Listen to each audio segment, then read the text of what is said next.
हट, मजाक बना के रखी है। कल को शादी थी ना अपनी। देखो नाटक मत करो, नाटक मत करो। हाँ, पैसा वैसा सब एडवांस दे दियो यार, ऐसे कौन करता है? अच्छा नहीं कर रहे हो बिल्कुल। देख क्या हुआ भाई? अरे यार, कल उसका फोन आया था, बोली कि बाबू अर्जेंट शादी करनी है। मैंने बोला ठीक है, हाँ, बिना सोचे समझे मैंने हाँ बोल दिया। अभी उसका फोन आ रहा है, कह रही है कि बाबू मैंने दूसरा लड़का ढूंढ दिया है, तुम अपना कहीं और देख लो। कोई बात है यार? ठीक है तो जान देना, कोई बात नहीं, इतना टेंशन क्यों ले रहे हो तू? अरे भाई, मुझे उस बात का टेंशन नहीं है। मुझे तो टेंशन ये बात का है कि मैंने खाने वाले को, टेंट वाले को, बावर्ची को, सबको पैसा एडवांस दे दिया था। 3 लाख रुपए एडवांस बांट दिया मैंने। अब क्या करूं बताओ?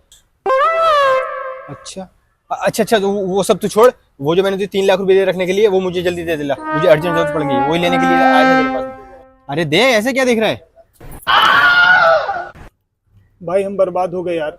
क्या मतलब? हम बर्बाद हो गए? रे